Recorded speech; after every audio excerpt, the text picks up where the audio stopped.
Congratulations to the graduates, to the parents. Thank you, Dean Kumar. To the gentleman in the green vest who looks confused, the juicer convention is on the upper level, but thank you for coming. It is the tradition at Chicago, as you probably know, that we have one real graduation speaker and then we have one faculty speaker, and the faculty speaker is supposed to get up and talk about content and their research. To which most of the graduates say, no, God, no. My own research, if you look at the thing, is on the impact of corporate taxation on investment behavior.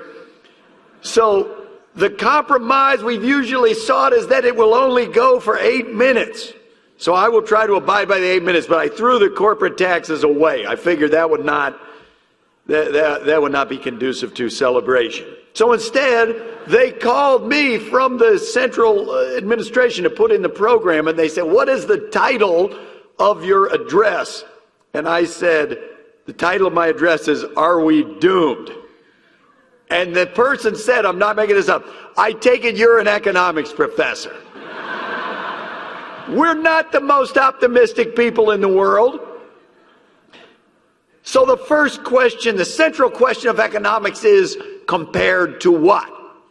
Nowhere was that more true than the 2009 DC's Funniest Celebrity Contest, which I did win, and the runner-up was tax zealot Grover Norquist. And I'm not making that up either. That's compared to them, I was the funniest.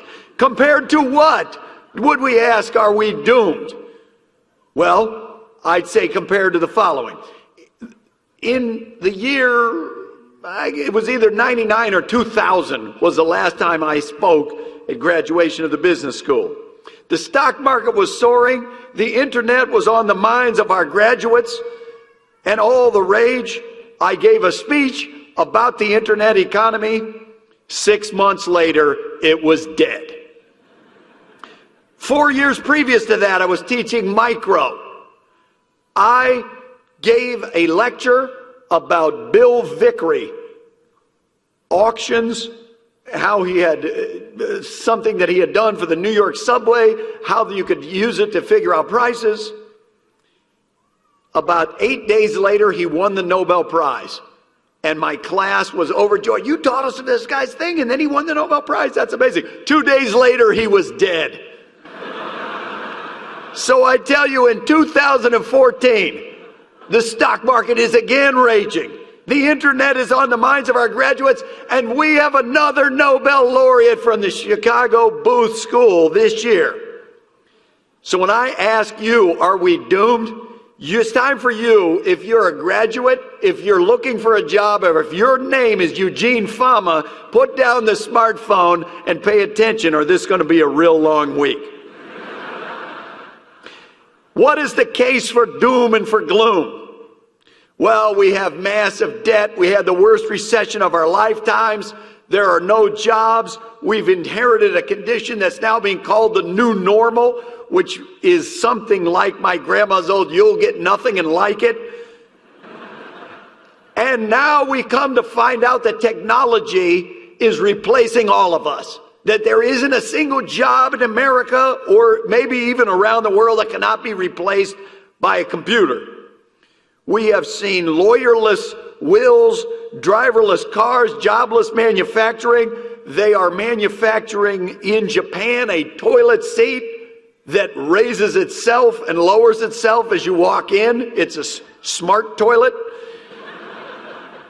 What is left for us to do? I gave a talk in Kalgoorlie, Australia, home of it's 400 miles east of Perth, home of the largest open pit gold mine in the world, known as the Super Pit. That's the main tourist attraction there.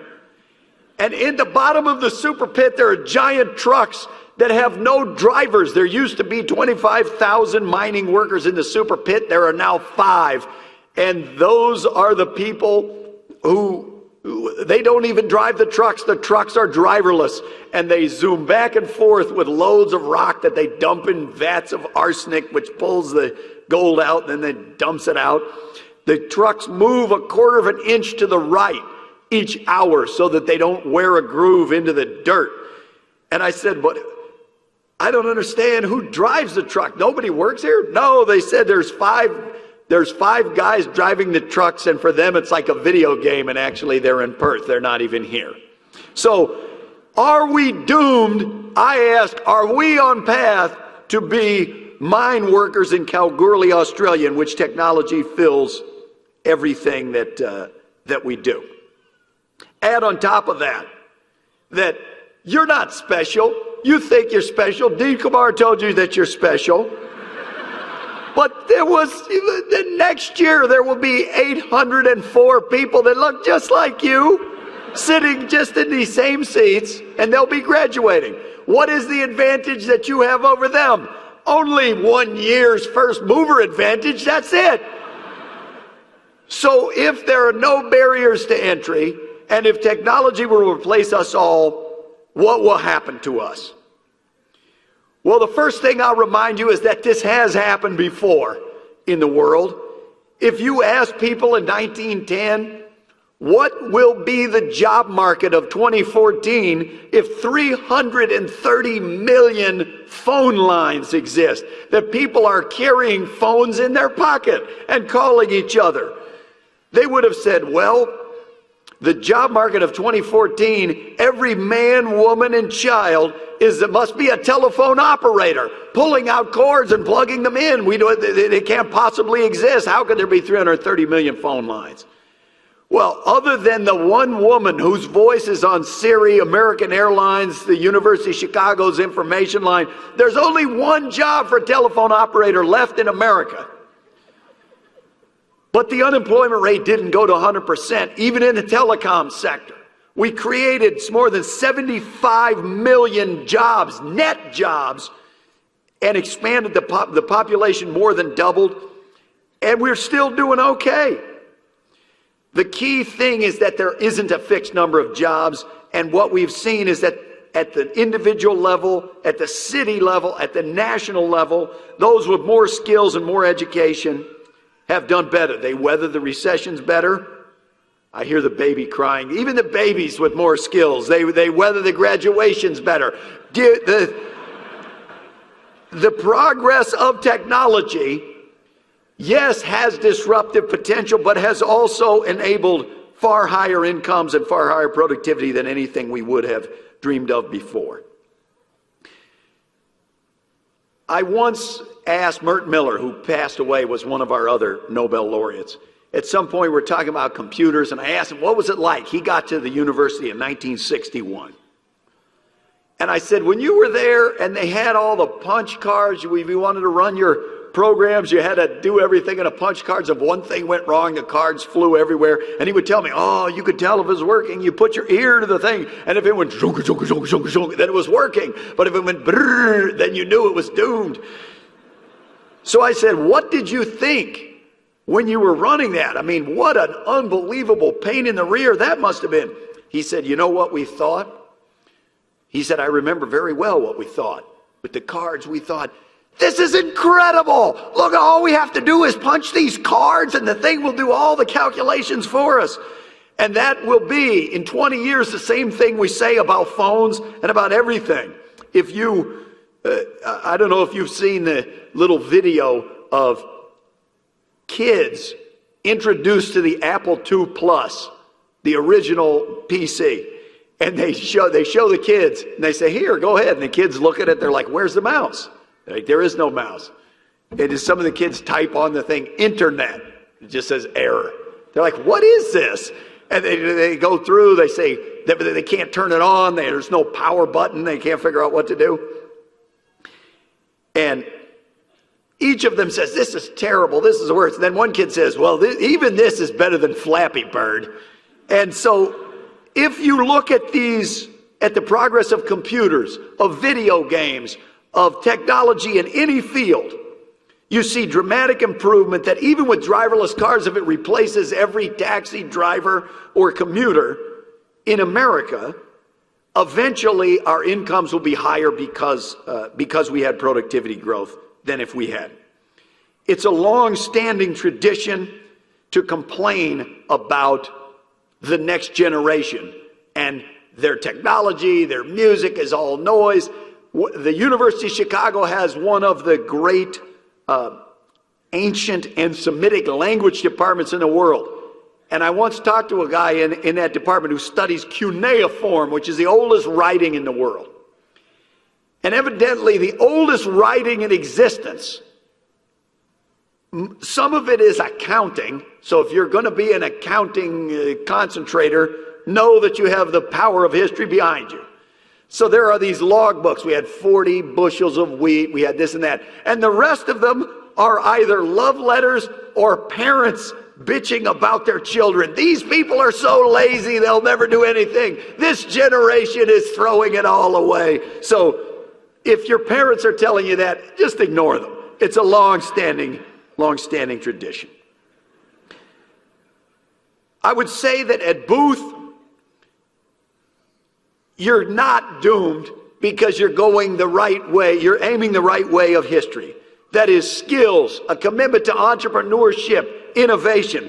All the things that you studied are what is in most demand and has been in the most demand for the last several decades and will be in the decades to come.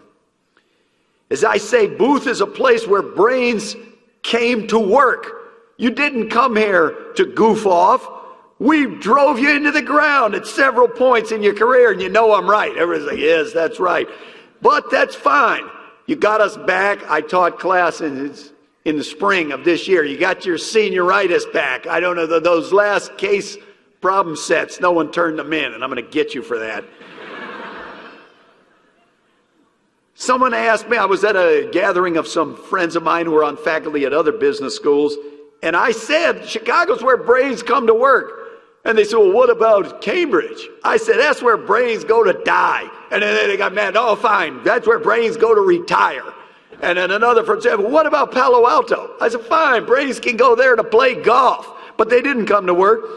Third guy from Warren said, what about West Philadelphia? I said, look, brains don't go there. They don't go there. Even if they're going to New Jersey to visit their in-laws on the New Jersey Turnpike, they don't even make a stop there.